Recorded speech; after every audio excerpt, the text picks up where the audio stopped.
Don't you want the story twice?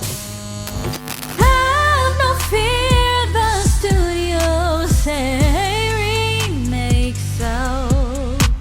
I've got alcohol with me today. You have alcohol with yeah. you? Uh-huh. That's exciting. Are you recording? Yeah. Cool, Absolutely. I'm recording. Cool. Yeah. Hello, and welcome to episode 5, 6? What are we at? This is episode 6. Wow, episode 6 of Once More With Feeling, a podcast about great original movies, and they're often not so great remakes. I'm Gus Schiff, a screenwriter, and sometimes a comedian. And I guess director sort of now because of the short film. I do a lot of things. Yeah, we both do a lot of things. You're a director. I wouldn't call you sort of a director. You directed a movie, and that makes you a director. A short film. Whatever. It's a short film. Why are you trying to undercut yourself? I It's my don't. job. I'm very. I like to, I like to consider myself humble, so that when I'm an egomaniac, I can be like, well, I'm still a good person. Who are you? Oh, the knots we twist ourselves into. I do that too. Who are you, You want Mariana? to performatively be humble so that when you accomplish things, you can like put yourself in a It's not position performative. I feel it to my very core. It's just like I am both No, me things. too. I also hate myself. Yeah, I don't hate myself. I think I'm pretty cute. This is going great. What's your name? Who are you? I'm Mariana. I'm a YouTube film critic and a media scholar. Holy shit. Yeah. She said critic. I did. She didn't I did. even cringe. I did. I said critic today. Yeah, I filmed a video about online debates, and I've been editing that, which involves like scrubbing through a bunch of Jubilee debate videos and putting me in a really pissy mood. The biggest waste of time ever. Jubilee, anything that Jubilee puts out. Fuck them, dude. The thing that makes you think that you're smart, but actually just makes you they're ruining regularly society. dumber. Did you know that they want to host the 2028 presidential debates? That's their goal. It's their professional goal. It's a company. That would be bad. It would be bad, wouldn't it? Yeah, I think we need to go back. Like I think now that we've gotten people acclimated to like the 3-hour conversation podcast, I think we need to go back to the like hour-long speaking debate. Because this 60-second answer time is too short. This is so unrelated to our topic today. It is. This is an adult conversation.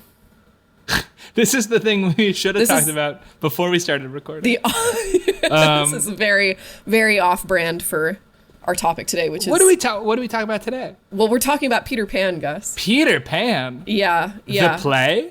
No. Did you grow up with that version of Peter Pan that was like it was a stage play and it was like I'll send it to you. Okay. I have no idea who did it. Or I assume it was. I remember last time we talked about that version of Alice in Wonderland that I saw as a kid, and ripped off the TV with my with our VHS and watched over and over again. There was a similar version of Peter Pan that I have seen referenced in in memes. So I know that it was also a common experience to have this VHS copy of this sort of bizarre low rent version of Peter Pan in like 2003. Which is good. Significantly better than when she heard we were doing Peter Pan. My girlfriend was very excited. She was like, "Oh, I loved that movie when I was a kid," and I was like, "Nope, it's a different one." Yeah, that one's great. That one's it's really cute. It's fun. Jason Isaacs is Captain Hook, and he's awesome. He's fun. Also Mr. Darling, which is like a nice metaphor. Yeah, Tim Burton. No, we're looking at the Disney Peter Pans. The 1953 Peter Pan and the 2023 Peter Pan. 50 years apart. Wow. Incredible. What developments have happened in film that have led the modern Peter Pan to be such a master of cinema?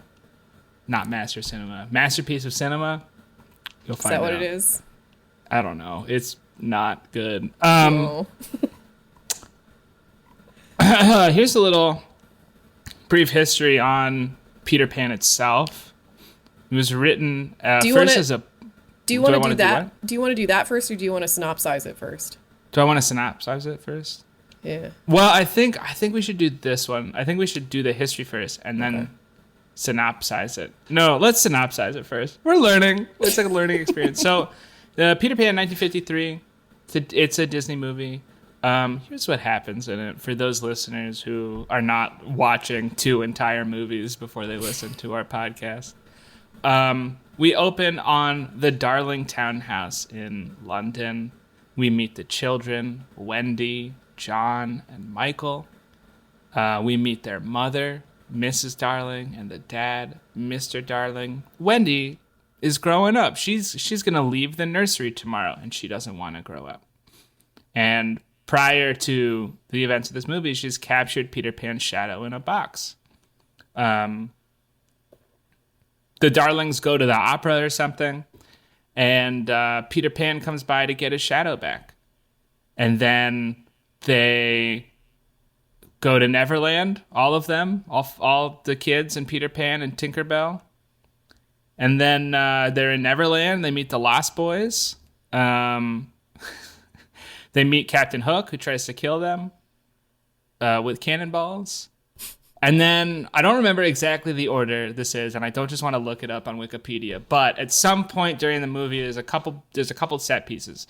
First of all, I think the boys get captured and like sentenced to be executed in Skull Rock. Is that something? Someone gets captured. Yeah, Skull Rock is definitely a thing, so... Yeah, sure. Someone gets captured and they go to Skull Rock, and then the crocodile attacks Captain Hook, and it's hilarious. It is hilarious. At some point, they go hunting for Native Americans, and then, there's just kind of a hate crime on screen for like 15 minutes as the boys get taken to the village, the Native American village, and then they're upset that Peter Pan... Oh, that's what it is. Captain Hook took Tiger Lily, the Native American princess. Yeah. Peter Pan gets blamed for it, so that Native Americans... My brain is like, because they say Indian in the movie, it's like, I'm trying so hard. The Peter Pan gets blamed for it. They keep the Lost Boys. So Peter Pan and Wendy have to rescue Tiger Lily from Skull Rock. That's what it is, I'm pretty sure. At some point, Tinkerbell gets captured. She gives up the Lost Boys because she's a jealous tart. Really jealous of Wendy. Gives up the Lost Boys. Captain Hook invades there, captures everybody. Then there's a big fight at the end. And then they go all go home. Did I miss anything? I don't think so. Do they remind me? I guess we could just look it up on Wikipedia. Although Wikipedia might not say. Let's find out. Do you happen to remember if all the Lost Boys go home in the first one also? They go to the Darlings. No, I'm sorry. No, they don't. Definitely no, not. Because Wendy wakes up by the night sill. Yeah. I think they say, "Oh, we're gonna go." It's kind of like almost implied that this is all a dream. Yeah, except they see the pirate ship in the clouds. They see a cloud shaped like a pirate ship. It's up to interpretation. Yeah. I think they talk about going home. I don't know if it's like definitive, right, in the movie whether they go home or not. Which seems of consequence. Yeah, for probably. what this movie is trying to do and what it's trying to say and what subsequent versions of this same story are trying to do and say, Yeah. So speaking of this story, that's a great segue. It was first written as a play in 1904 by somebody named J.M. Barrie, a knight, an English person. It was then turned into a novel in 1911.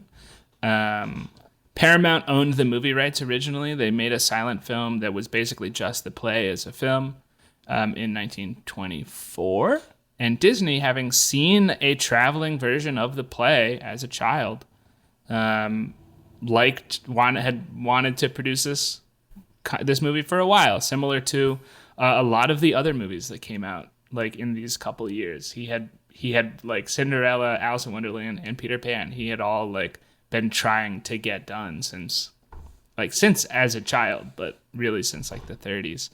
And then, of course, World War II happens. They get kind of taken over for propaganda reasons, the company. And it gets put on hold because market issues and stuff and whatever that we've covered already.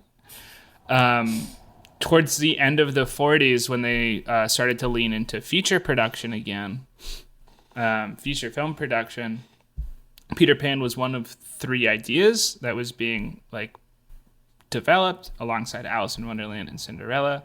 And I guess it was like the furthest from the finish line, or there was one anecdote I read that was like Walt just was the least interested in this idea, so it was released last in 1953. Peter Pan on release did very, very well. I saw 2 stats for the budget, and I don't know like what the business model was back then. I know today movie theaters and studios share ticket sales. I think it might have been different back then. I think theaters maybe just paid the studio or distributor like a rental fee and then kept the ticket sales. I don't know. But the 2 things I saw was that they made $6 million domestic and $2.6 million international on rental fees. But I also saw on Box Office Mojo that the initial run had a $40 million box office. I have no idea how that money breaks down. It was a big success. Yeah, that's a lot of money. Big success. That's a lot of 1950s dollars. It's so much 1950s dollars. Most critics also really adored this movie. Whoever wrote the review for Time magazine called it a happy blend of Sir James M. Barrie and Walt Disney. They loved Tinkerbell, which I want to talk about in a little bit, calling her a show-stealing, bossomy little vamp who flits about enchantingly on screen. This is not a contemporary critic, but Gene Siskel, who wrote a little blurb when the movie was reissued in 1989, gave the movie 3.5 out of 4 stars, highlighting Tinkerbell and Hook as the movie's highlights. The New York Times critic, who I mentioned, I think the last 2 or 3 times we've done this, mostly just because I love his name, Bosley Crowther.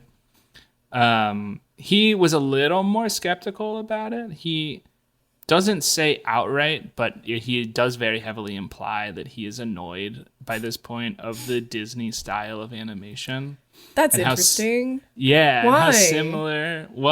How similar Peter Pan's characters felt to past Disney characters. What does that mean? How? Well, he was like, Wendy is animated just like Snow White, and Smee is just like Happy, and Baby Michael is Dopey Who Talks, and Hook is Honest John but a person, and Peter... I disagree with all of this. Seems just like a boy from Pleasure Island and Pinocchio.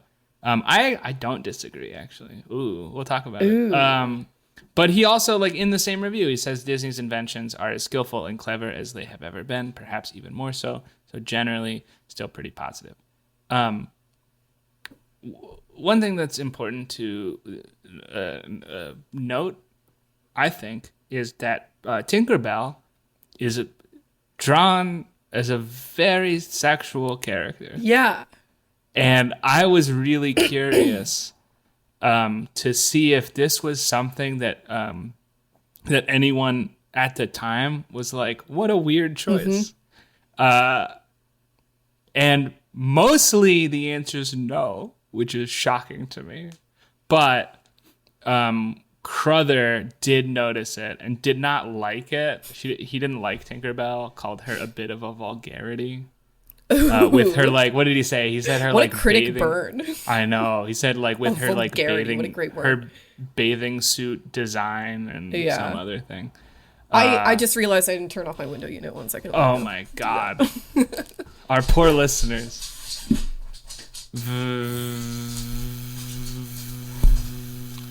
This is me doing the window unit.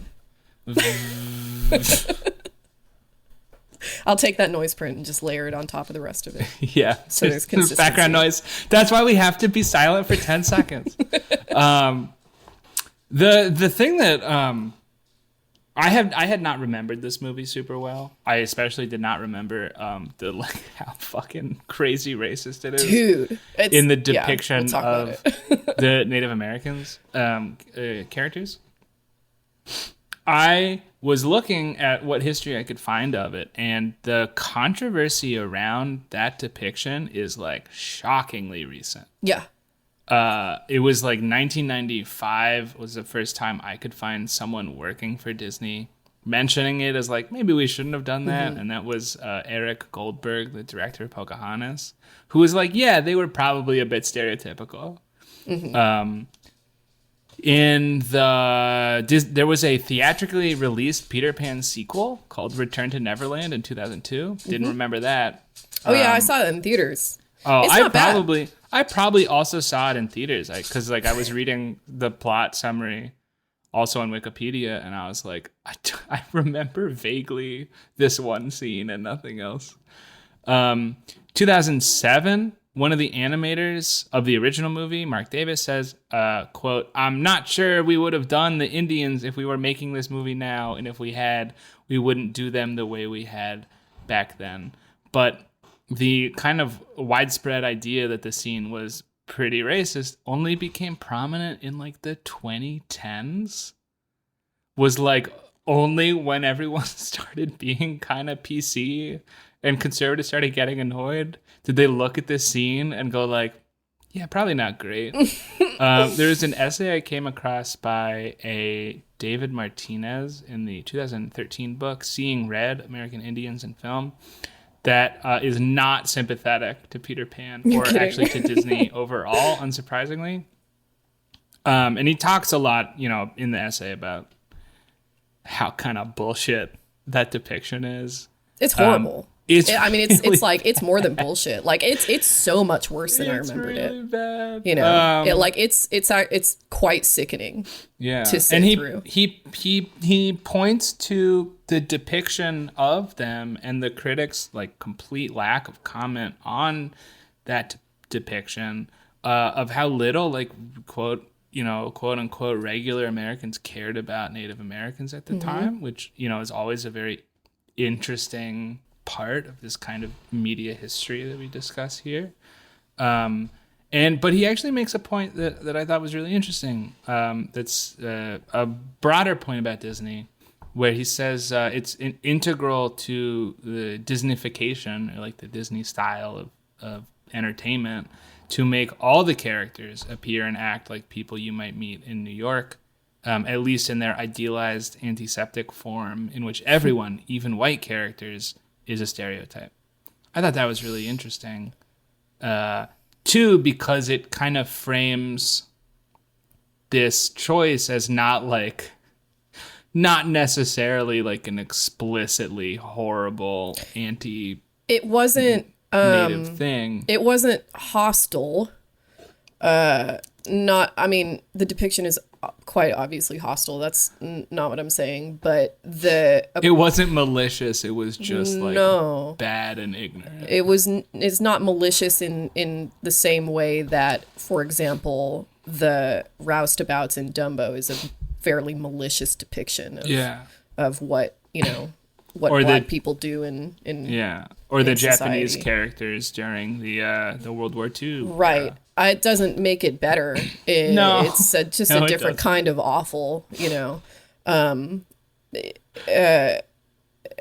like you could, I think there's an argument to be made that I don't think is necessarily worth making, but at least worth mentioning, that it's potentially worse because like to reduce, the hundreds of tribes in North and South America to this stereotype, not just a stereotype, but a child's game, you know, like where there's not even a These are not people with real experiences, even such that they constitute any kind of threat to the status quo. This is just like, and it's like a at toy least, for kids to play with. It's really disgusting. At least in the movie, like at least like even the pirates like looked different. Yeah. But then like, well, that's the other thing, that like the kind of racism that's on display is like it's kind of similar stereotyping rules to like East Asian, where like all of them look exactly the same. All the men are ugly. All the women are ugly unless they're ultra young and beautiful and kind of sexualized. Yeah. Kind of sexualized. Kind of, yeah. Isn't there a whole song? Tiger Lily is a child is the only reason I'm saying that. But even she, like, yeah. There's a whole song in this movie about the reason. Yeah, why is the red man red, Gus? These individuals, I'm going to say it better than that. The reason these individuals have a particular hue to their skin tone is because they blushed when a cute girl kissed them way back in the day. It's really gross. It's not good. It's really gross. But it's like, it's very much so like similar with Tinkerbell. Like, remember when we talked about Pinocchio and about what Jiminy Cricket is doing there, and the horniness of Jiminy Cricket, and what exactly we're doing here with that? Yeah. Like that seems to me like a prime example of like everybody is a stereotype. Yes. That is, just like it's. I've been meaning to read that book for a long time. I hear it's good. Pinocchio? No, the one I mentioned. Yeah. Yeah. Well, I read 3 pages of it. It was pretty solid. But like, to his point, what we were talking about with Jiminy Cricket is like, and what I think is absolutely, like, just because everybody's stereotyped doesn't mean that that makes it beyond critique, obviously, is what he's saying. Where like when we were talking about the horniness of Jiminy Cricket, it's like we're standardizing a kind of behavior that is okay for men to do, and it's like you can't be mad at it because it's not malicious, it's just cute and fun, and this is just how people act. This is like a perfect example of what an unbelievably shit attitude that is to have towards people's behavior. I think this movie, and I'd be surprised if you disagreed with this, I think Peter Pan 1953 has held up the worst of any of the ones that we've seen so far. Yeah, I agree. Yeah. It sucks too, because like, and like it's, like I remember, this is much worse than I remember it being. And that too. Like when I was a kid, I'd watch that scene and like, being Mexican is different from being native, but it's like, it's adjacent for sure. Yeah. And like, I don't. On the circle of racial ethnicities there. They're at least like just 2 apart. The only reason we're not native is because we were colonized extra, So, and I remember not feeling great about it, but I did not feel disgusted in the same way that I do now watching that scene. And I felt disgusted, and I'm like just fully white. Oh, totally. I know. I think anybody with half a brain should feel disgusted at that scene now, but I do think it's actually, like, just going back to the essay real quick. Let me see if I can find it again. I don't want to take the words out of context too bad, but he's basically like, he asked a student of his who works at the Disney store to like poll customers on what they think of the scene. And he's like, yeah, everyone who liked it like immediately started complaining about how everyone's too PC. Dude. And this was in 2012, 2013. And I just thought that was like really funny.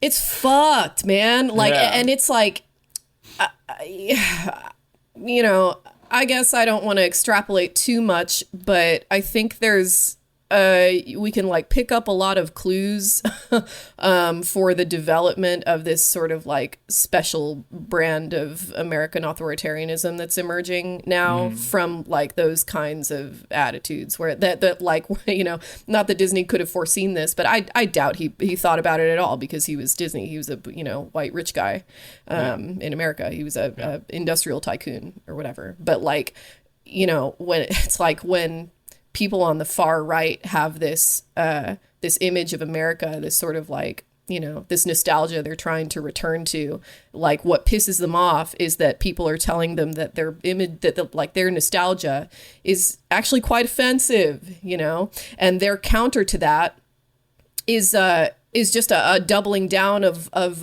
this attitude of like, well, but I have positive feelings toward this. Yeah.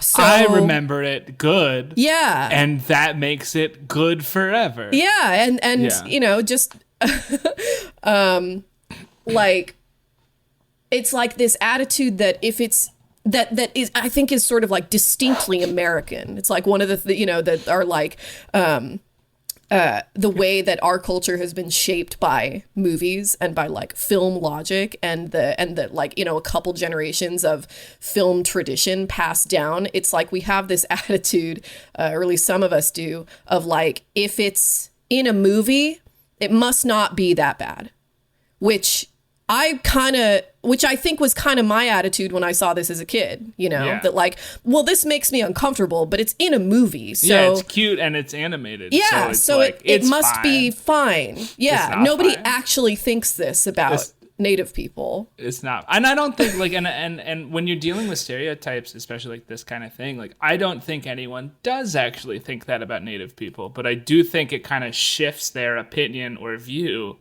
of whatever the stereotyped group is kind of further towards it. Well, because there's no counterpoint. You know, that is the status quo. Yeah. Yeah. It's like, you know, if you watch this, I think like to get a more accurate view, you have to go watch like Reservation Dogs right after. Right. But I don't think there's a lot of people doing that work. Well, and Reservation Dogs is not the status quo, you know? No, it's not. Like, it's a very specific experience. It is, and particular, very good, in my opinion, filmmaker. Oh, it's great. But Disney is like the American filmmaker, especially the American children's filmmaker. Especially this era. Oh, yeah. So, like, you know, it really fucking matters. If like, it's so frustrating, too, because conservatives make this point all the time. Yeah. You know? Like, well, there shouldn't be wokeness in movies because that's for kids. And if kids see this, then they're going to start getting ideas about how the world could be different from the way that I think it should be. It's like, yeah, that's the conversation we're all having. Yes. What is the world going to look like and what are we going to teach our kids is an okay way to treat people. Definitely like the best way to treat someone you disagree with is to blow up their civilians while they're fishing. That's definitely the lesson our children should be learning. 7 times. That's a good plan. As of today. Tomorrow it'll probably be different. Yeah, I need to offer a little correction. It was not a student survey. These are comments on Netflix, back when Netflix allowed comments, if it ever did. Oh, interesting. I think because this was written well before anything besides Netflix streaming exists. When did Netflix start streaming? 2009 or something. Okay, whatever. Anyway, it was on Netflix. There was a customer who wrote about Peter Pan, which I find hilarious. The sometime politically incorrect scenes were refreshing. Excuse me. Gonna try that again. Hopefully you remember to cut this part out because I just burped into the mic. The sometimes politically incorrect. Start your sentence again. God damn it. The sometime politically incorrect scenes were refreshing in a world that has become too afraid to say anything for fear of offending anyone. My fractional Indian heritage was not at all put off by this movie. On the contrary, I was rolling on the floor laughing at the song, What Makes the Red Man Red? End quote. The part of that makes me roll on the floor laughing is the fractional Indian heritage part. Yeah.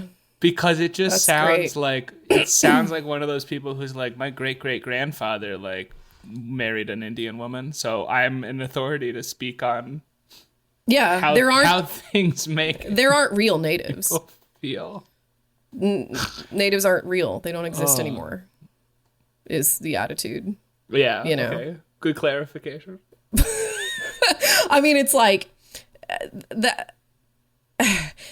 Yeah, it's like that's part of what makes it a different approach fundamentally to like, you know, to black people in Dumbo, is that black people were visible and native people were not, you know, just as a matter of course. Native people by this point in the 50s are like kind of a matter of myth, which is why they're appearing in Peter Pan and Neverland to begin with. You know, it's like there's this attitude that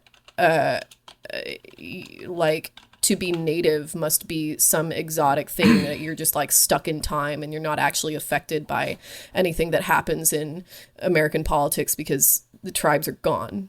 They just don't exist anymore. You know? It's fucked. it's I took a class in college, the history of the American West, that made the point that like kind of once the what are they called? The Indian Wars? Like once those were over, like nobody thought about Native Americans until like the 70s. Yeah, until they started, you know, protesting and demanding rights and, you know, and it's just committing very, crimes, doing a bit of light terrorism. Like even that small amount of federal support that tribes get nowadays, or whatever the deal is, like that's very recent. Yeah. And that's always interesting to remember, because like it's one of those things that's like it feels like that should have been the case for a long time, and it hasn't been. What benefits? Well, just like, you know, acknowledgement of any kind. Yeah, that one. That's it. No, it's it's very interesting. Yeah. Yeah. Yeah, it's also I mean, I suppose they're in the original play and the book. Watched the play or the book. I know they're in that like weird that weird filmed play version that I had on VHS. Plot summary. They are in it. So that's interesting.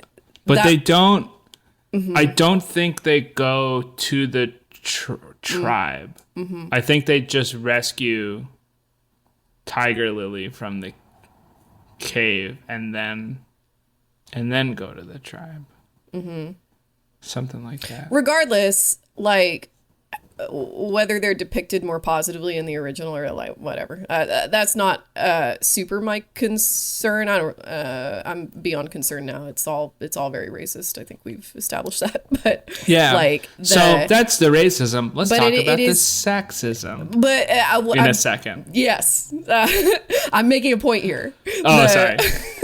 It's interesting to me that was it 1911 or 1904? The play was 1904. The 1904. Okay, yeah. So by then, like, it's interesting to me that Native people are appearing as a stereotype in British literature as of 1904. Like, that's the sort of myth of the American West was created at the kind of the turn of the century. This is when we're like sending Wild Bill Hickok to do his like Wild West show or whatever around the world, including very intentionally England. London. And so like that's interesting to think about, you know, that like at that point we're exporting this image of American culture and establishing the American West as a sort of standard myth that you tell children in entertainment, such that it becomes a child's game, which all of this is like pirates and cowboys and Indians and whatever, like very 50s. I think there's something that's really, really interesting if you look at the place of the American West in various kinds of media, because like what is like the Wild West story to this country is functionally identical to like the samurai story in Japan and like the medieval story in Europe. Yeah, a cowboy is a knight. Yeah. Fundamentally. Yeah. Yeah. I want to talk about Tinkerbell now. Yeah. What the fuck? What's going on? Why is she so sexy? I was very confused by that. I guess if I had to make some kind of, I don't know, like socio-cultural conjecture, I'd say that there's a certain type of woman that's acceptable, not only in American culture, early sort of established American culture, which I consider to be, kind of created in the first 50 years of the 20th century. But like in all sorts of places all over the world, there is an acceptable type of woman who is allowed to be, kind of a floozy. And she's tiny, wears a green dress. She's tiny, she wears a green dress. She's not human, is I guess the point that I'm making. You know what I mean? Like that's like if you're going to be that type of if you're going to, be like kind of tardy and sexy or whatever, you are sort of sacrificing your humanness in the eyes of society. I think is sort of like, I don't think that's on purpose, obviously. That is the most like film PhD answer I've ever heard. I think to any question I've ever asked. I think the only reason Tinkerbell is allowed to be as sexy as she is because she's not human. Interesting. Yeah. I think that's what's happening there. Yeah. I guess because I'm thinking about it, because I was really confused by like how many, like, I use women outside of like across species, but how many women in this movie were like so fucking horny for Peter Pan. Yeah. Because it's like Tinkerbell is super into him to the point that like her jealousy over his attention to Wendy. She tries to kill her. Twice. Twice, because she like she gets the Lost Boys to shoot her down when they're flying to the hollow. And then there's the thing with the cracky rocks. That I don't remember exactly when that happens. But she does attempted homicide 2 times. Yeah. And it's interesting too, because Peter doesn't take any of that very seriously at all. No, not at all. He doesn't take anything seriously. No, he doesn't take anything seriously, which is it's interesting, I guess, in light of all this, like, sort of cultural stuff that we're talking about, that's something that is fixed later on in further iterations of this story, like it's, and I mean, it's a pretty decent time to talk about who Peter Pan is and what he's doing here. I guess if you want, we can always come back to Tinkerbell, because I think she's a part of this as well. But like it didn't occur to me. I haven't thought about Peter Pan in a long time. And it didn't occur to me until I was watching the second one, the new one. Because Peter in the new one is a pretty unsuccessful depiction, I think. It kind of underscored to me what kind of a sinister character he can be. Yeah. That like this is basically like a spirit of youth is how he's described in the original, which is great, awesome. But like the implication is that he's like going around to kids who don't want to grow up and like robbing them from their beds and taking them away forever. Yeah. And it like it didn't really land to me until I watched the new one, because the new one is so like dour and like unpleasant, It's such like a bummer. it is, and so it wasn't until I saw the new one that I was like, oh, this is actually like not really very fun at all from another perspective. It's very like Pied Piper. It's very Pied Piper. It's very Pied Piper. It's giving Pied Piper. It's giving child thief.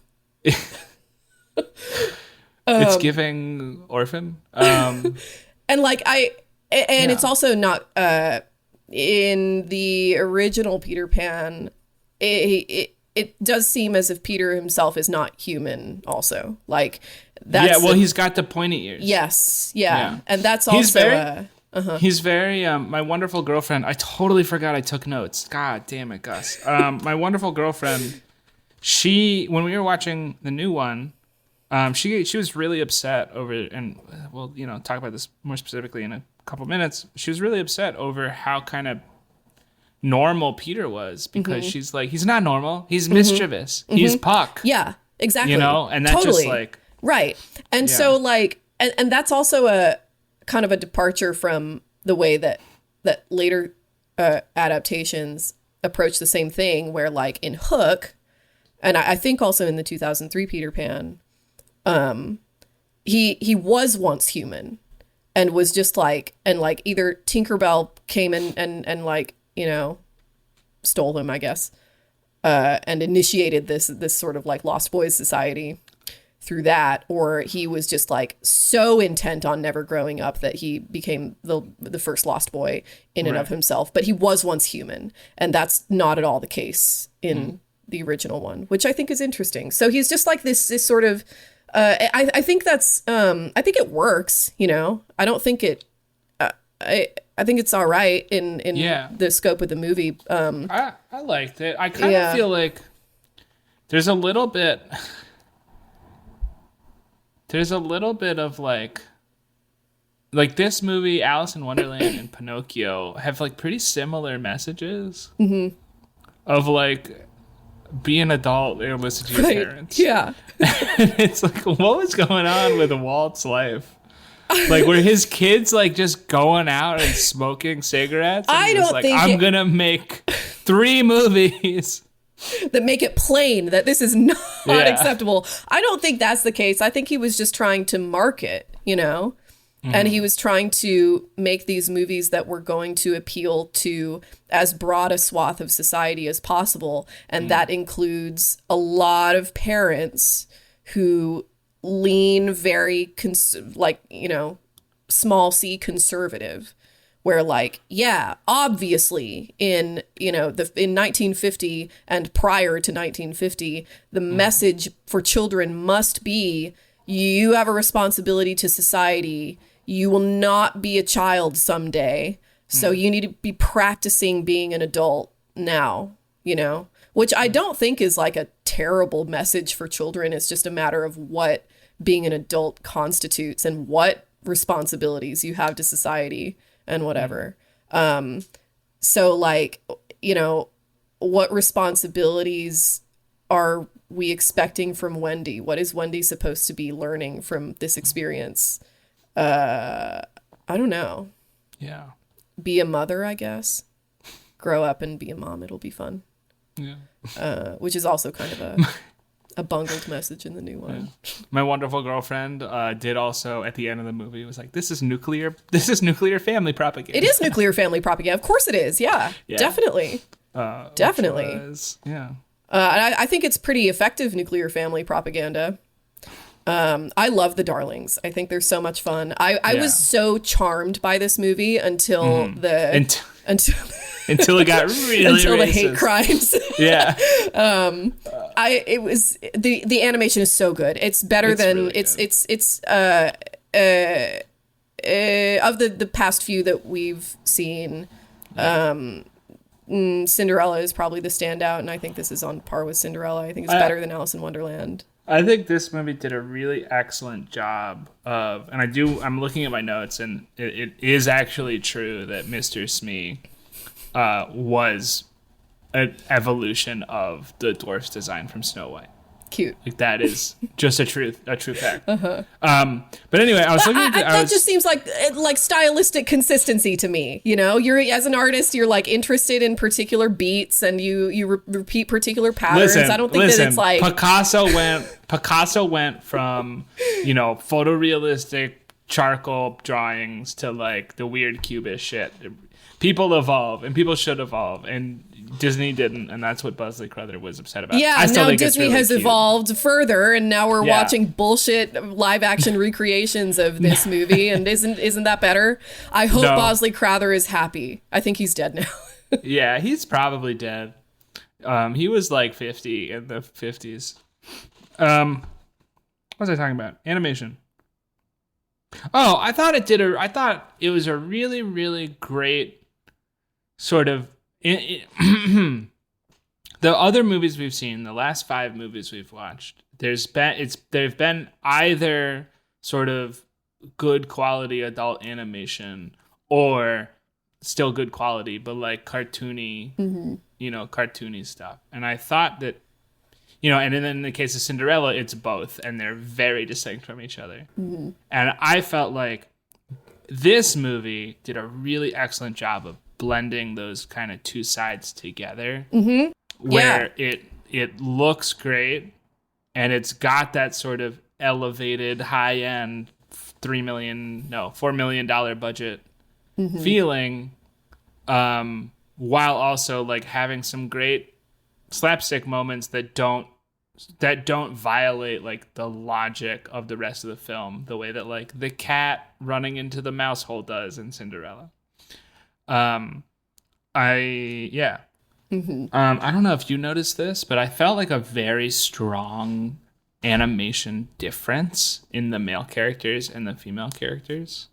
Interesting. Yeah, I see it for sure. Like even just looking at the Darlings, like Mrs. Darling and Wendy are both much more sort of like from what I could find, they only used live action references. They didn't like trace like they did in past movies, but the women characters are more lifelike, you know, and then you have Mr. Darling, who's got the big nose and the belly and the sort of like cartoony disproportionateness, and it's similar. Like Tinkerbell, as like weirdly sexy as she is, has like heavily idealized female proportions. I love how Tinkerbell is animated. I love her character design. She's great. I like it's really pretty obvious why she's so popular. Yeah, you know. And also, similarly, with Alice in Wonderland is like a very popular kind of scene kid Disney character. Yeah. Where like she's the one who appears in any kind of Disney merch that's going to appear in Hot Topic is going to have either Tinkerbell or Alice or Cheshire Cat on it. And then like Captain Hook is like a goofball, and Smee is a goofball. Parrots are all silly. The Lost Boys are chaotic and you know, very different to how like Wendy looks. I'd also call this certainly not our first Disney villain, but kind of our first canon Disney villain. You know, like if you're gonna like rank the Disney villains, I'd say that Captain Hook sort of, this is where we start to crack the top 10. You know, Evil Queen though. Evil Queen. And, you mean from Queen Snow of White. Hearts? Oh yeah. No, you're completely right. Queen you're of completely right. Hearts. No, I and the evil stepmother. No, evil stepmother is not she's a Disney villain, but she's not a canon Disney villain. She is in Kingdom Hearts. Barely. Oh my god. If we're gonna like talk about the sort of like mainstay Disney villains, what are the first 5 that come to mind? You know, Pete, like from Steamboat Willie. Yeah. No, Pete's the cat. Pete the cat then from Steamboat Willie from the first Mickey Mouse cartoon. Top 5 Disney villains. If I'm being serious, I mean, yeah. Gosh, in no particular order. Jafar, Scar, Hades, Captain Hook, Ursula. Yeah, I think that's a good list. Totally. Yeah. Who's not on that list? Who's not on that list? I mean, I'm glad you asked. I mean, the I'd witch say from Tangled. Yeah, definitely. The fire demon from Moana. Definitely. The voodoo guy from Princess and the Frog. I think Dr. Facilier is undersung. Yeah. I think he's really, really design. cool. Great really design. Good songs. Great songs. I'm so sad that they haven't done live action Princess and the Frog because I want to watch that movie. They're gonna do it someday, right? No, I don't know if they will, because I think like I feel like the vibe at Disney right now is like racial minorities are a landmine. Yeah. Who don't want that, which is not the lesson to take. No, away. it's not the lesson to take. It's like one of the few movies that they probably should remake. You know. Yeah. Like I can absolutely imagine a version of Princess and the Frog that could be completely acceptable. And they could add more songs because the songs in that movie are so good and so different than like any other musical. Oh God, I love Louisiana blues, jazz, whatever. Yeah, it's a really cool vibe. What were we talking about? Oh, we were talking about Disney villains. Here's what I think it is. I think that except for Snow White, who is obviously mainstay Disney villain. You're completely right about that. I completely forgot about the Evil Queen. Yes. But Captain Hook since Snow White, because also, as we also established, Snow White is not like qualitatively as much of a Disney princess movie as the ones that follow. This is our first ostentatious Disney villain. Our first. This is the first merch Disney villain. Yeah. Disney villain. This is again accepting the Evil Queen, because she definitely fits into this mold. If you can, any Disney villain that you can easily imagine a drag costume for, that's a proper Disney villain. You know what I mean? I know exactly what you mean. Oh my God. There's a theatricality about them that is so fun. Yeah. You know? That's really funny. I wonder if any like, I've been watching Dracula lately, which is a great drag competition what is show. that? Oh, it's like a horror themed drag competition show. I wonder if any drag competition shows have ever had a Disney villain I'm sure event, because like, I mean it might be like a copyright thing, maybe, but like famously, you know, especially with the Disney Renaissance, like a lot of the the creative teams in those movies were just like gay as fuck. Gay as the day is long, you know. I know. Like, we're just like, this is musical theater. Yeah. Brought to movies. It's like kind of when it happened was with Disney, and like that was, I would argue, not like I'm an expert on musical theater, but like it seems to me that that's kind of when musical theater was sort of introduced to the American masses as like a legitimate art form. And like, in the 90s? No, it more like 80s. With Andrew Lloyd Webber? Kinda, yeah. I guess. But like, I mean, know. like even past Andrew Lloyd Webber, I'm not talking about like 70s, 60s to children. Are you talking like widely? Yeah. Introduced? Okay. Yeah, that's why I said widely introduced. I was thinking, well, Pirates of Penzance is from like the 1800s. And I know that's technically like a sort of opera situation, but it's really like the first. It's really the first musical, one of the first musicals.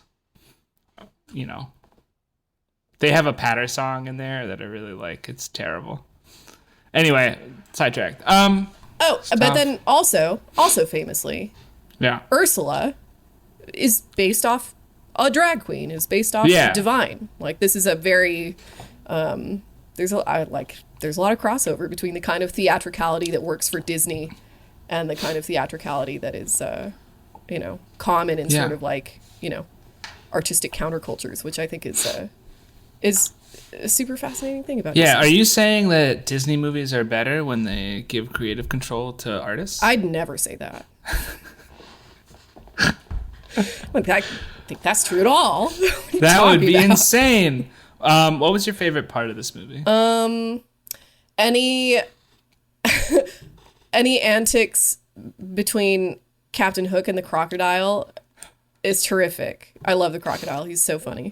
My favorite part was specifically the Captain Hook crocodile kerfuffle inside the skull cave. Yeah, definitely. It was so fucking funny. It's hilarious. I was laughing very hard. What was your favorite song? I have a controversial answer for this one. What's my favorite song? Which songs are there? I feel like Exactly. I feel like there's only 3, and one of them is a hate crime. So Hold on. there's the probably "You Can Fly," but there's got to be other ones. You can fly. You can fly. You can fly. There are. Second star to the right in the opening credits. You can fly. Pirate's Life. Following the leader. Following the leader. The leader. What made the red man red? Following the leader. Also, by the way, also kind of a racist song. Yeah. But for the same reason as the other one. What made the red man red? Your Mother and Mine. The Elegant Captain Hook. You Can Fly. Reprise. Never Smile at a Crocodile. I don't remember Your Mother and Mine or You Can Smile at a Crocodile or those real songs. Or those like credits songs. I don't know, dude. Your Mother and Mine it's sounds... a bonus song. It's a bonus song. What is Your Mother and Mine? Hang on, I'm going to look it up. Isn't that like Wendy is singing to them in the tree? Yeah. But I want to remember what it sounds like.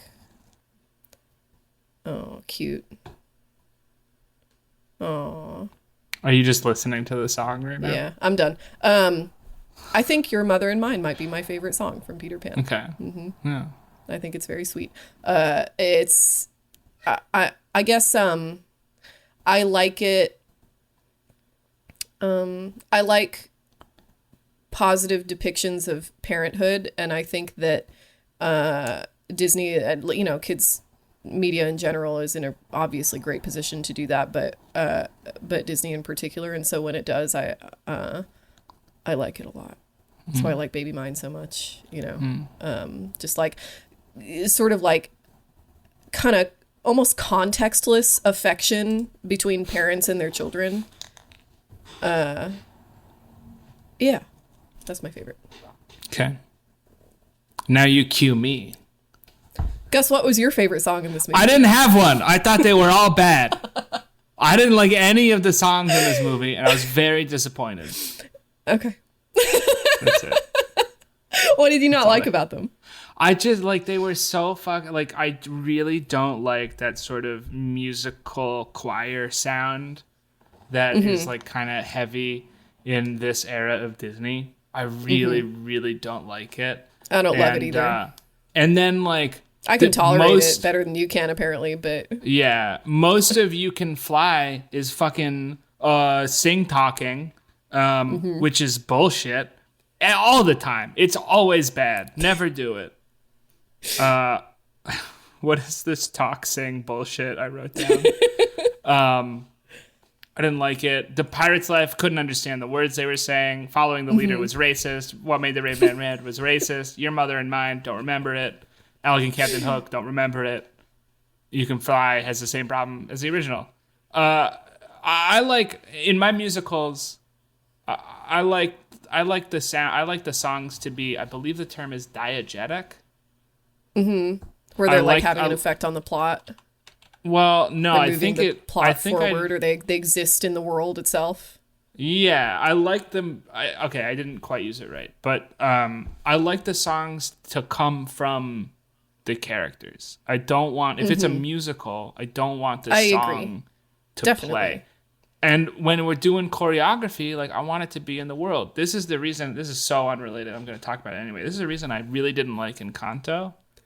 Is because all of the songs went to this like alternate dimension where they did dance moves, and it's like, who gives a shit? I know. Like, I don't like how Encanto you're not very much either. You're not evolving. Like there's no. Oh God, interact. Well, with and the that's world when it you seems like sing. that's part of what the sincere musical theater influence during the Disney Renaissance, I think, kind of provided to Disney as a brand, and as a artistic company, I guess, that like it kind of seems like, and Encanto is a great example of this, that we're just putting music in the movies to distract the kids and keep them paying attention. Which is not what musical theater does. Like the songs are important, actually, for musicals, typically. Like the expectation is that the songs are expressing something that can't be expressed in dialogue, like a heightened emotion. And that like, if you want to heighten a plot point, a good way to do that might be to put it into a song. Yeah. And it's just, like you can skip every single song in a movie in like Encanto and not miss anything. I don't think that's good. Yeah. You shouldn't have, no. It's basically dead air. Song should be, there was something in one of the screenwriting classes I took at UCLA. We were talking about action movies, and it's like, if you can cut the fight scene out of the plot and nothing changes, you don't need it. Mm-hmm. And that's important, and that's the same for music. Yeah, Codes. I'd argue it's the same for almost anything. Yeah, that's true. Do we want to talk about the next one? Is that time already? Oh my God, it's been an hour. Holy. I feel like we're at the end of the original Peter Pan. I think so. Is there anything else about it? No, nothing that can't be covered as we talk about the second one, I guess. Yeah, so this movie came out in 2023 on Disney Plus. Wait, hold on. Okay. No, continue. I'm sorry. Okay. Start over. Let's just cut this. Just cut it. This movie came out in 2023 on Disney Plus. Okay, wait, hold on. No, I was kidding. I was doing a bit. If I was in the room with you right now, I'd hit you.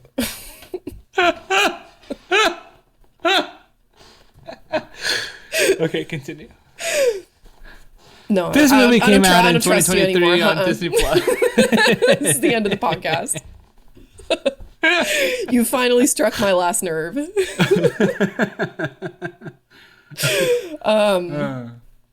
Yeah, so no theater run for this one.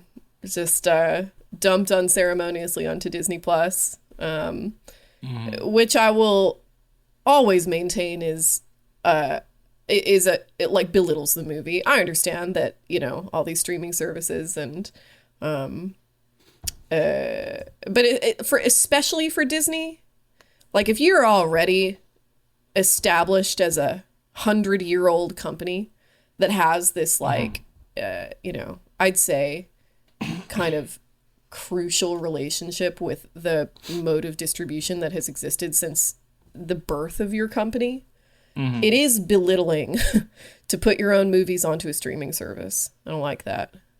I guess like I could imagine arguments to the contrary of evolution of companies or whatever, but I don't know. I don't know where I'm going with that. I guess it doesn't seem right. I'm like not even. I mean, I've had a TV episode produced. I've not had a film produced yet. Although I'm in talks. Like if the only option is streamer, yeah, sure, right.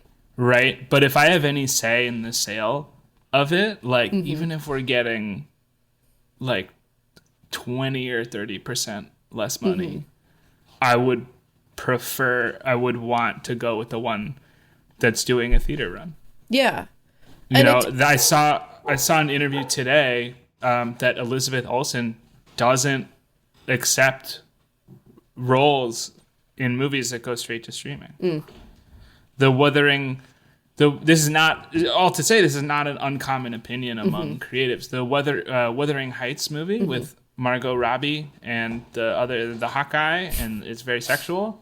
That movie, like, Netflix offered something like $120 million for that movie, for that package, and they went with Warner Brothers, who offered like $20-30 million less because Warner Brothers committed to a theatrical run. Yeah. So yeah, all to say, you're right. It fucking sucks. Especially if you're Disney, Yeah. It's bad. I don't like it. And so because, and I'm certain this is part of the reason Disney did put it on streaming. Because it's on streaming, we have no idea how much money it made. Or didn't make. Cost $170 million. Maybe it made that back. Maybe. Yeah. I kind of doubt it. Well, the way it works is like it's a different calculation, right? Yeah. Because it's like obviously no individual piece of media is making the money for the service. Right. It's the service as a whole, but you need to keep putting things on the service. So it's like, I guess it was worth it. Yeah. Because they did it, but it's like, I think it's really short-term thinking because, like, we have watched 6 live-action remakes now, 7 if you include the Through the Looking Glass, which you can listen our thoughts on that on the Patreon exclusive episode. Like, one of them has been good. Yeah. And every time we watch a bad movie, even if it's straight to streaming, it makes us think worse and worse and worse and worse of the company. And like, since we start, like, I already did not have the highest opinion of Disney because of what they've been doing with Marvel and Star Wars and stuff. But since we started doing this, my opinion of Disney has gotten even lower. Oh, yeah. And even worse. Oh, yeah. To the point that, like, I don't think I'm going to go see the next Marvel movie in theaters. What is the next Marvel movie? I don't care. Who does? I don't know. I don't care. That's what I'm saying is, like, when you keep putting out bad movies, even if they're on a different service, when you brand it with, like, the full Disney thing, as opposed to being like, oh, it's made for TV, it's different. Like, a Disney movie that comes out, that, like, premiered on ABC in 2003, like, I accept that that's not going to be that good. Right. A Disney movie with, like, the full pre-roll, like, Disney CGI castle with the Disney name all over it. I know. Even if it's released to Disney Plus, I'm going to be like, this is bad, and it reflects badly on your studio. And I think long term is very damaging. Keep telling us more about. Well, this one I think is fairly interesting as like a soft counterpoint to a lot of the assumptions that we may or may not have about how these Disney remakes shake out from what we've already gone over. This movie, they were worked on this movie for a long time. Yeah. Like, it's been in development since 2016. Pete's Dragon was one of the first Disney remakes to come out. Cinderella was 2015. Alice in Wonderland was 2011? 2010. Yeah. And of course, Alice in Wonderland is not really a remake. It really begins with Cinderella. But then after that, they did Pete's Dragon, which is kind of an odd choice. And I think we decided we're doing Pete's Dragon, right? Maybe yes, just for Patreon. Yeah. I think we'll do it. I don't know. We'll see. Okay. We're definitely going to record it. We don't know definitely. who we're going to allow to listen to it yet. But yeah, Pete's Dragon is kind of an odd choice to remake. You know, nobody that was like deep in Disney's flop era, you know. Yeah. Pete's Dragon, and nobody really remembers it, so it's kind of an odd choice to remake, but they did it, and it did really well.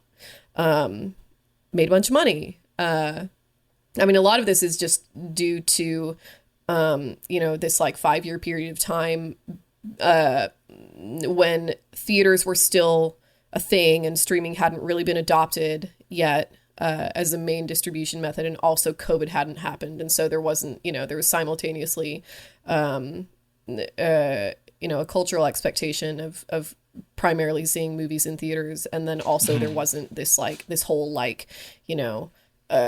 this weird alternative distribution system that could allow you to occlude all your numbers so that nobody knows how successful your movie actually is. The director of Pete's Dragon is David Lowery, and as soon as Pete's Dragon came out and was successful, they hired him to direct Peter Pan. David Lowery is like a sort of indie mainstay. He's a really good director. I looked him up, and I was like, the Green Knight guy did this? Yeah, Green Knight, A Ghost Story, Ain't Them Bodies Saints. He's a good director. And he wrote it too. He co-wrote it with a buddy of his named Toby Halbrooks, who to me just seems like kind of a jack of all trades kind of buddy. He's like, does some music producing and does some directing and also acts maybe sometimes. To me, it seems like the sort of it's impossible to say, partially because there's like the creation of like making of documentaries and film archiving and the archiving of how movies are made and the process, like production notes are just not really like at least public production notes are not really a thing anymore. It just seems like nobody really cares how movies are made. And there's this like weird, feedback loop between people not caring that movies, about how movies are made. There being no produced, documentation of how movies are made. And then these just sort of feed into each other and it's not good. To me, it seems like the sort of creative weak point here is the producer, who is James Whittaker, who also produced A Wrinkle in Time, which is a bad movie. Yeah. And James Whittaker seems very much like the kind of producer that Disney favors right now, that the industry in general favors right now. Just like bland, but can get it done. Yeah. I mean, I included a quote that I found of him in my notes where he says, "A lot of my movies have to do with emotion. It's really about a character's journey, and a lot of them has to do with hope. I like to do movies that ultimately have hope in them." Man, like deep insightful stuff happening in the creative mind of James Whittaker, who likes to make movies that have to do with emotion and a character's journey. Delightful. So yeah, he produced this, but it's like who really knows how the I don't know, where the creative input kind of broke down here. It's impossible to say because that's not the kind of thing that we document anymore. Let's see.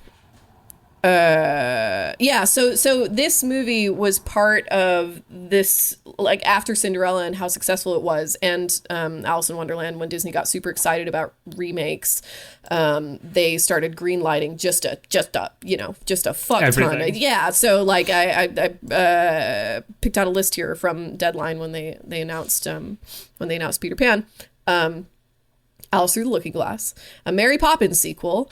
Beauty and the Beast was greenlit during this era. Maleficent 2, Cruella de Vil, Jungle Cruise. Did that ever come out? Yeah, right? It did, Yeah. and it was pretty bad. Yeah. I guess they were developing Mr. Toad's Wild Ride, which is pretty funny. Don't know how they could have pulled that off. Probably for the best that it never happened. Yeah, Tower of Terror. And they were also going to do a Tinkerbell movie with Reese Witherspoon, which didn't Probably happen. a different dress, though. Who knows? So this is a product of that era. So it's pretty interesting to me that it just came out 2 years ago. and that everybody worked apparently really hard on it. And like Lowry at least seems like he was thinking really hard about it, and you know, he's like a consummate professional, you know. And it seems like he was very, very aware of like kind of the pressure that was that's on a project like this, and I guess just wasn't really able to pull it off. Like, so here's a quote from him: "There are a lot of expectations for a Peter Pan movie because people love it, and there's also the fact that there's a lot of Peter Pan movies, and so I just want to make sure that if we make this one, I know Disney feels the same way. If we're gonna make this one, let's make it right. It has to be personal to me. It also has to be the kind of movie that people who love the original Peter Pan movie are gonna love, and that's why I'm still agonizing over every little detail on it." So it's like, do we? Sorry, finish. No. Go ahead. I just have a question. Yeah, go ahead. Do we know when they added the Anne Wendy to this movie? No, we don't. Okay. Because I'm wondering, like, how much that affected. I know. Yeah. If that was an early decision, or if that was like a. I know. I kind of. I think entertainment journalism is missing a kind of investigative spirit, I guess. It kind of seems like there's never been any pressure on the movie industry to actually have documentation about what gets made and why, and I think it could benefit from a little bit of that. I think that like there should be like you know, kind of like a resident journalist on every set, like, you know, like that there's like journalists who are assigned the beat of movie sets, at least for like the studio archive. I know it seems ridiculous. There should be a you know, you get a historian photographer on salary, right? It just seems like you know, certainly because it seems like this is important. You know, it seems like it's important to figure out what where the successes and failures are on a movie like this. You know, it's like if there's no information about how this stuff is made, then you know, in true kind of financier fashion, it's like, oh well, it's nobody's fault when things go wrong, or they're like, oh, it's because we filmed it on location and that's why it didn't work. It seems like I want to know what happened here. I want to know how like somebody like David Lowery can go into a movie like this and produce such a bad product. I'm really interested to see what Pete's Dragon. Oh, me too. It's supposed to be like pretty okay. Let's do the plot real quick. Oh, well, let's do the synopsis. unless you had more that you want to talk about before we get into there. Let me think. Let's see. Well, I mean, how should we? We probably don't need to cover every single plot beat. Certainly. Yeah, I mean, I tried my best to remember what happened in the animated movie. So now I think you need to try your best to remember what happened in this movie. So we start out and Peter, I don't know, Peter Pan arrives and it takes him to Neverland and there's it's the same movie except there's no hate crimes. What do we want to say about it? It's pretty different. I think it's like when they get to Never, like one of the big changes is like when they get to Neverland and all four of them get fucking hit by a goddamn cannonball. And then Wendy washes up on the beach with Peter Pan's hat. These I don't consider these crucial plot beats. But they are crucial plot points because Wendy becomes like a major POV character. You know, the boys are captured. We meet the Lost Boys, which includes the native princess whose names I forgot already. Tiger Lily. Tiger Lily, which include Tiger Lily, and also they're not all boys. But why does that matter? That's a line from the movie. And then they go and then that group goes to rescue the boys from Skull Cave. Yeah.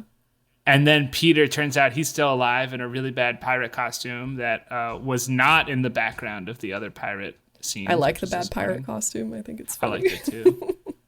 They get rescued. I forget what happens next. Oh, they go back to the tree. We learn that Hook was an old friend of Peter's. Yeah. Who ran away from Neverland. Yes, it's fell in with some pirates. Very lame. And then came back to Neverland. You know what I think would be good for future episodes? I think that we should both prepare a synopsis. Prepare a synopsis? Write it down. Okay. And then that way we don't have to keep asking each other if we're right. Consider in the moment which plot points are important and which ones are that's probably good. But then the most interesting change happens, which is Hook shows up at the thing and then fucking kills Peter Pan. Yeah, that is a change. Yeah. And he then gets Wendy's better, captured. Though. Well, that you spoiled it. Wendy gets captured. Everyone gets captured. There's some character development with Hook. And then the movie ends, or then the rest of the stuff happens and Hook redeems himself. And in this one, the Lost Boys do all go back to the Darlings' house. Yes.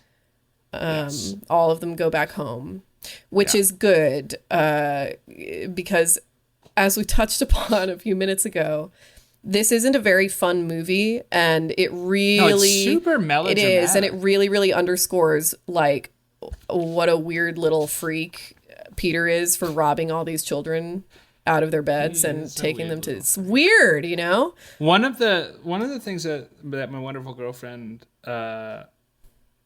mentioned when we were watching, she read the book when she was younger, and she said in the book there's an explanation for the Lost Boys, which is that they are kids who get they jump out of their trolley or they jump out of their tram stroller, right? And they are lost for a week, and then they're swept up into Neverland. And the reason that they're lost boys and not lost girls, and this is explicit in the original story, apparently, is that lost girls are too smart to get lost in the first place. Yeah, they say that in the 2003 version. Yeah, and so she was a little offended that this movie had lost girls because she was like, we're too smart to get lost in the first place. Everybody knows that. I was confused by this movie a lot.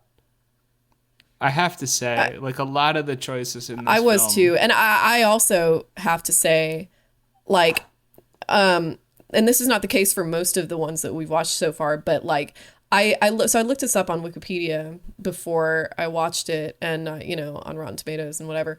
And on Wikipedia, it says that it received generally positive reviews from critics. So I went into this pretty ready to like it. I was ready to give it every benefit of every doubt and like this movie, So it was pretty surprising to me how ass it is. Yeah. This movie sucks. Did you look? What did the critics say? Oh, looking at it again, and I should have pulled some quotes, but essentially it's very much this sort of 2020s critic thing where the 65% or whatever on Rotten Tomatoes really is representative of all these critics saying some parts are okay, I guess. Yeah. So that means it's not a bad movie, Right. But it's not they're not happy about it. No. Okay. I did see a couple quotes that seemed expressly happy about it. But even then it was still very much that kind of Snow White thing where it's well, this isn't good, and this isn't good, and this isn't good, and this isn't good. But if you look past all the things that aren't good, this is actually a great movie. If you press play, it starts, and that means it's a 2 out of 5. Pointing the camera in the right direction, and press the record button, so it's got that going for it. There's a lot of weird aspects about this movie that are like I don't know, that kind of the best way I can describe it is amateurish. Amateurish. Yeah. Interesting. Tell me about that. I will. For example, the scene in Skull Rock, where Peter's in disguise or whatever. Mm-hmm. There is so much dialogue happening in that scene. Mm-hmm. And there's hardly any action.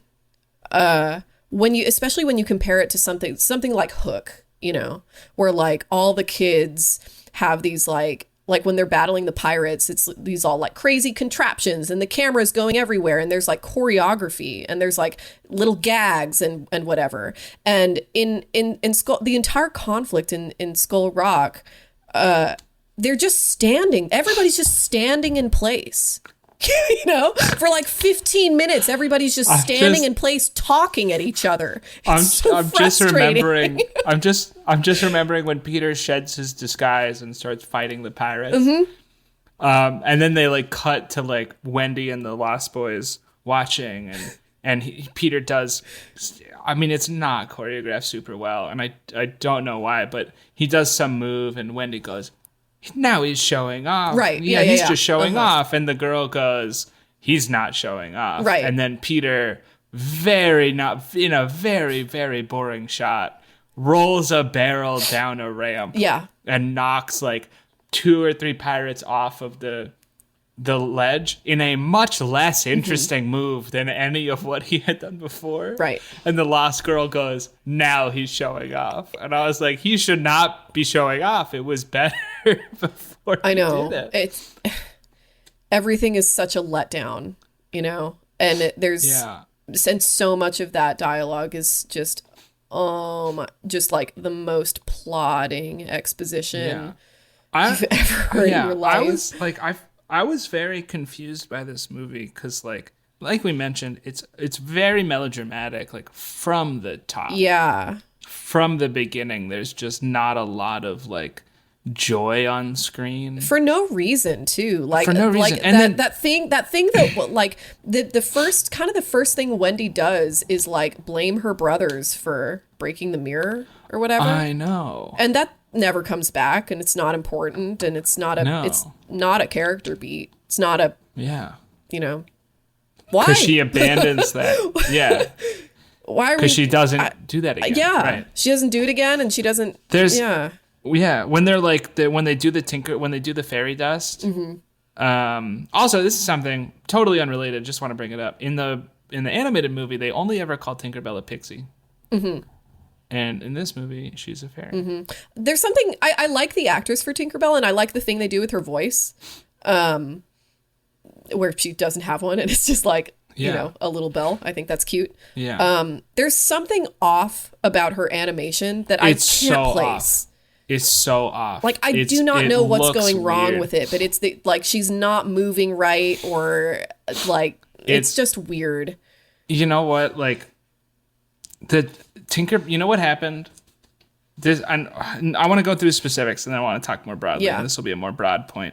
The happy memories that they have to fly, when they flash to them, it's shot like a horror movie. Yeah, it is. It's shot like a fucking Anaconda, where it's like the snake POV is going through the grass, watching this girl like have a nice time with her mom in the park. Oh, that's funny. Yeah, it's like like something you'd see in Silent Hill.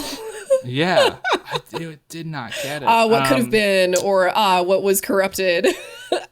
Yeah. Yeah. The Jim Gaffigan choice was really interesting. Really weird. Not good. Yeah. I mean, really, the pirates in general, huge failure, and like similar to the characterization of Peter and the way that character behaves in this movie. First of all, I don't know about this Peter. I really try not to come down on like child actors or whatever, but like. This is not the right kid, I will not say anything about these children more than the following 2 sentences, which is that none of them enunciated and they were not good. Like the wonderful girlfriend again, like I think she correctly pointed out that the two more interesting child actors to watch were the 2 younger boys of the Darlings. Yeah. And she really thinks it's because they were British and all of the other child actors were American. Peter's British. Is he? Okay, never mind. But it just didn't. This Peter is way too serious. He cared too much. He does care too much. Peter Pan is a careless, like that's his character carefree flaw. in the worst way. Exactly. Yeah. And so similarly to that, the pirates are also way too serious, and that's a really, really bad thing. I like Jude Law as an actor. I think he's really good. But I think this is I thought he did a good performance. He was trying his best. I just don't think that was the performance that it should. Here's the thing. You know what I mean? It's important. It's really important that Captain Hook in any adaptation of Peter Pan. The dog barked again. It's really important, I said, that he did it again. It's really, really important that Captain Hook in any adaptation of Peter Pan be ridiculous. Yeah. The reason that's important is because it's otherwise pretty off-putting to watch a bunch of like normal adults try to murder children, you know? and like the fact that that's what happens in this version of Peter Pan, I think is like kind of awesome in like a weird sort of like 80s movie, like, holy shit, I can't believe that they made movies this way kind of way, you know? Like it's sort of like got camp classic appeal, you know?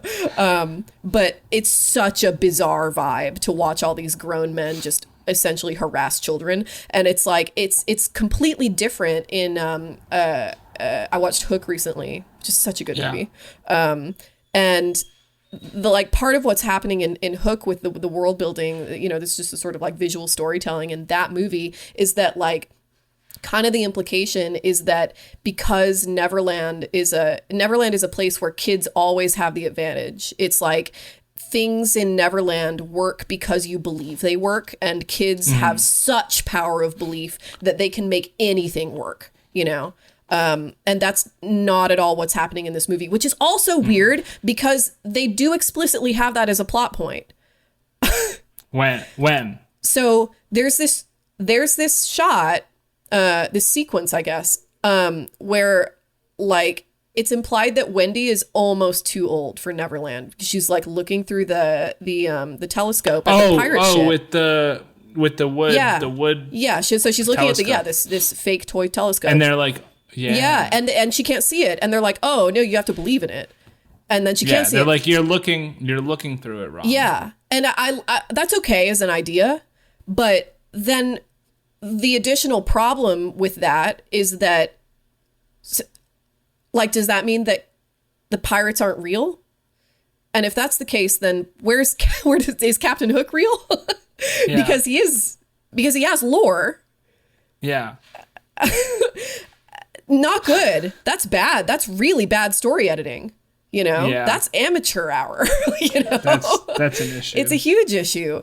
I don't mind the idea of Hook lore. It's okay. It makes sense for me for Captain Hook to have once been a lost boy who left, but just like couldn't commit to growing up enough.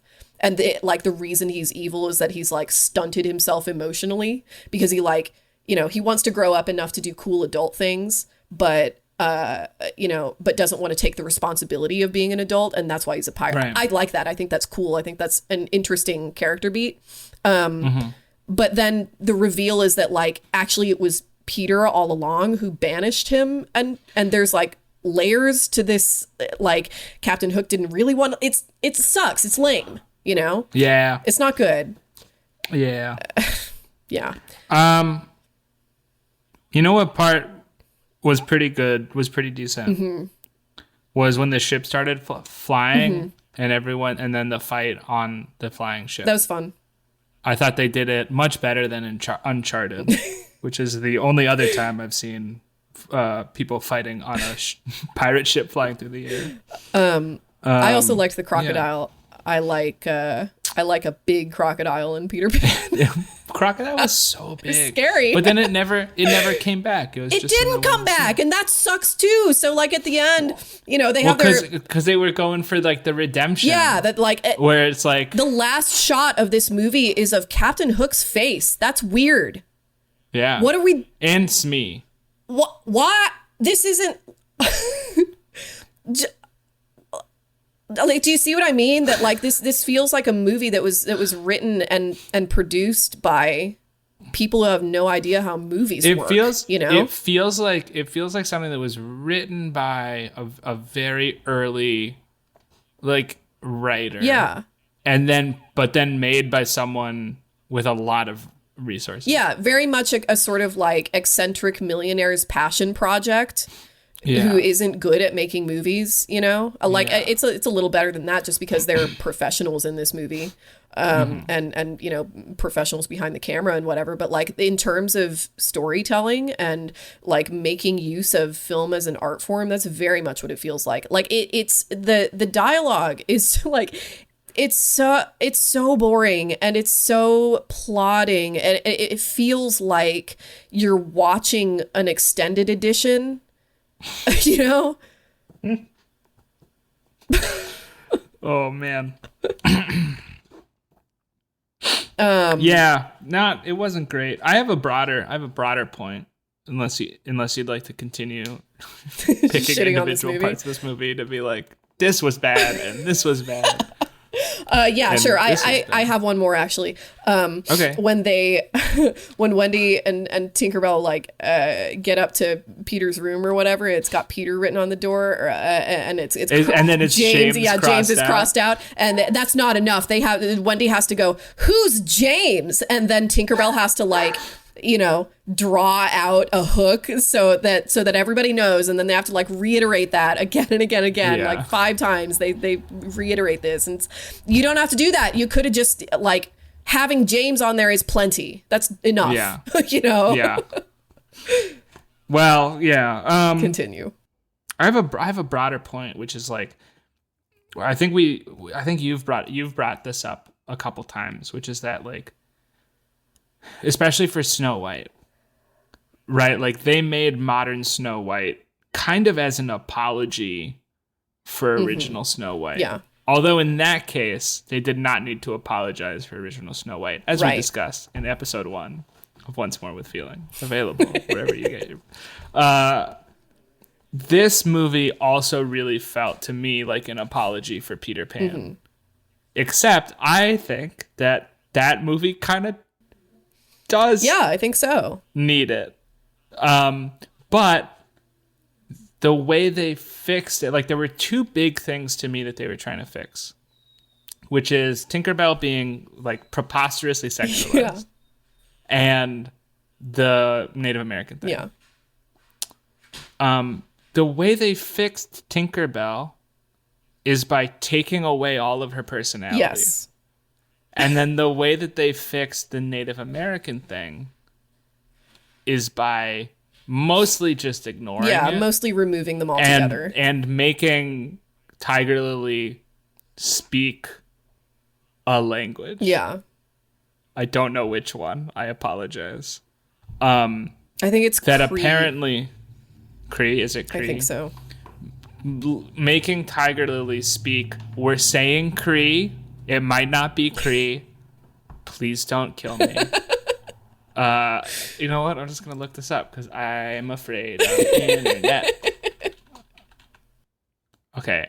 NPR does say that she speaks Cree. So we will go with that. And then letting Tiger Lily speak Cree and also English. Yeah. But then just kind of like moving between the two for no like particular reason other than to be like, see, look, we're doing it. We're being empathetic. We're doing the work. Yeah. We are throwing random Cree Which into is this pretty movie. funny because otherwise Tiger Lily in this movie is like a pretty spot on Native American stereotype. Yeah. She's got the braids. Fucking She's got the wise horse. Indian warrior princess. Come on. She wears leather. Did we even try? It sucks. I don't think. I'm looking at an NPR article about the actress, and I do not know how to pronounce her last name at all, so I'm just going to call her She. So she was thrilled that Disney Plus not only cast her, a native actor, but also sought out her feedback in developing a contemporary version of Tiger Lily. She says her costume is inspired both by archival images and contemporary clothing, including our dance regalia that we would use in powwow. So you'll see a lot of the same type of beadwork, the handmade quill work that's on there. Yeah, I don't know. I mean, you know, I'm not going to knock the costume. Obviously, it looks really good. I think visually this movie is fine. Oh, definitely. I really appreciated that they appear to have shot like somewhere. Yeah, right. Like if it was on a green screen, they fucking nailed it because it looked like it was. Not New on a Zealand. green screen. I think they filmed in Vancouver. A lot of. They filmed in Vancouver. Yeah, Vancouver looks that good. Oh my god! And also in Ireland. Oh, that's what I thought. Yeah. I was looking at the coastline. I was like, that's either Ireland or New Zealand. But yeah, like, it's not negative representation, but it's not positive representation to just have Native people in your movie. Like, it's not, like, it's good that, like, the regalia is accurate and the beadwork is accurate, but guess who's not gonna know the fucking difference? Me. Yeah, exactly. And it's like, if you want people to know the difference, I think that's like, write it into the fucking movie then, you know? Yes. Like, have a scene where I don't know, where the Native Americans who live on Neverland for some reason, if you're gonna include them in the movie at all, like, have a scene where they're talking about Neverland and their relationship to like, this is why even include them if you're not going to do anything with it? I don't understand it. Because it's an apologia for the first movie. It's a bad one. It is a bad one. I don't think like. I think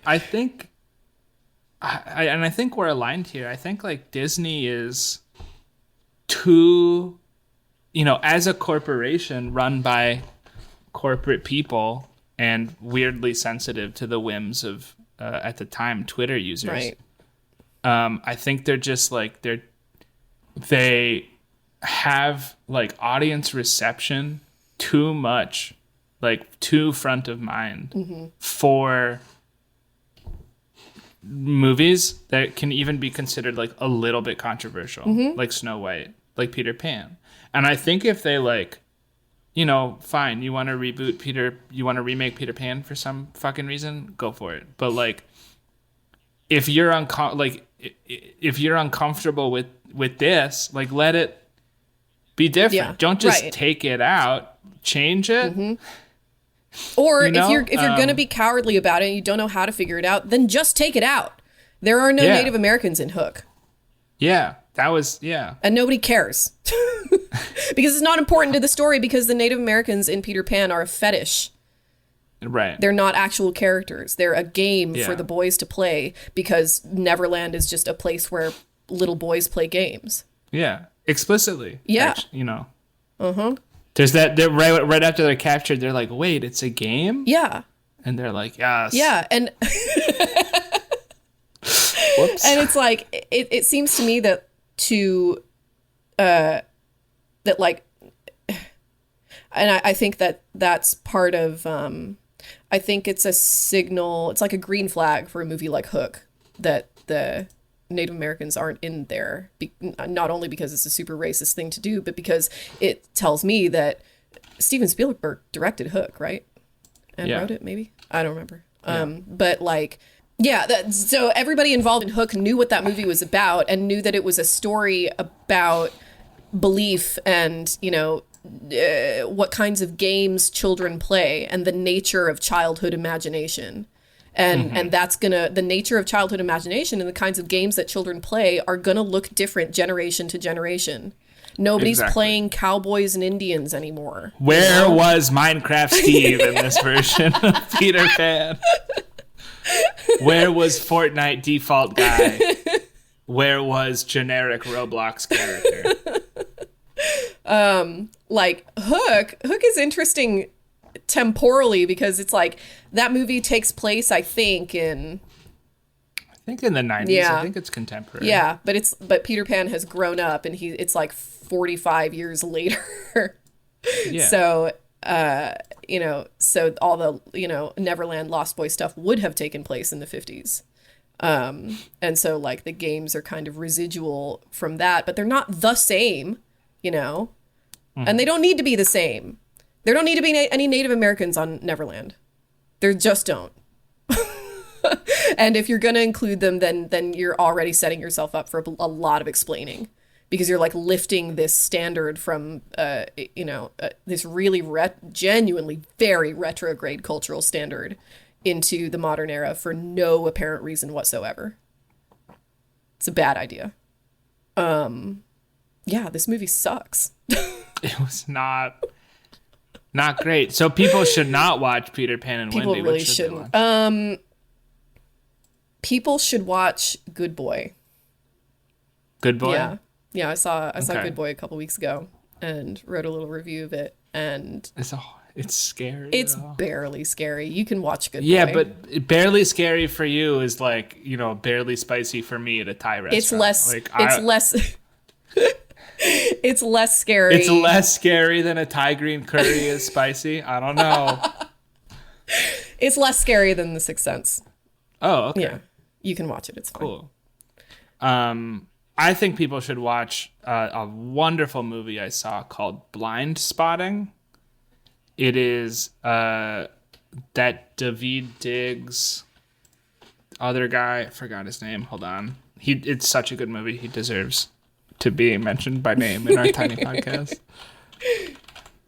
It's written by Raphael Casal. And David Diggs. It's directed by Carlos Lopez Estrada, who does a fucking incredible job. Oh, yeah, I've heard of this. Yeah. It is so good. It's such a good movie. Cool. Go watch it. It's excellent. Cool. Makes you think. Makes you feel. Does it make you laugh? Great soundtrack. It does make you laugh. It's very funny. No, it was wonderful. I saw One Battle After Another last weekend. That was What'd you good think? too. What'd you think of that I think one? I liked Good Boy better between the two, but Really? but it's just a personal preference thing. I don't necessarily think it's like qualitatively, objectively better movie or whatever. Like it's, but yeah, I liked it. It was very good. I really liked One Battle After Another. Felt like the ending or the beginning could have been a little shorter, but this episode is brought to you by our wonderful patrons. I'm going to name some. Patrons like Andrew Ray, Samoa, Gun Parade, Kai Marathon, James Trendle, Sky Kalane, Chloe, Dana Loy, Donnie, and Aaron Summers. Thank you so much for supporting us. If you, listener, want to support us, check us out on Patreon. Join our cool movie club. Talk to us on Discord, which is now live. Live Discord. And if you don't have money to give us on Patreon, one thing that you can do is go rate and review us wherever you're listening. That really, really helps us out as we try and grow this shit. Also, if comments are supported, do comments. Just fucking be annoying online. Yeah, if you're a lurker like I am, I'm calling you out. Just leave a comment. It's okay. It's gonna be okay. Yeah, click. It's one button. Just say pretty good. Yeah. That's all you have to say. Patreon thing. You can follow us on social media. Various social medias. At With Feeling Pod. POD. There's TikTok, Instagram. I think technically we have a Blue Sky account, but I don't know if we're posting anything there. I don't remember the rest of the outro. What are we doing next week? Next episode, which is in 2 weeks. Yes. Will be oh fuck. Go. Sorry, give me a second. I wasn't prepared for the question. Oh my god, it's Lady in the Tramp. Hell yeah. Oh, I'm so excited. Yeah. Now join us next time when we look at Lady and the Tramp, a movie that I have very fond memories of. And have me not too. Seen the new version. Me too. Yeah, I haven't seen the original in a long time too. Also a very racist movie. Can't wait to talk about Is that. it really? Oh yeah. No. Oh, that's so disappointing. Yeah, it's not as racist. Is it but- racist? Okay, is it racist against anyone besides Italians? Yes. Ah, damn it. Okay. Cool, great. Well, see you next time. Outro music.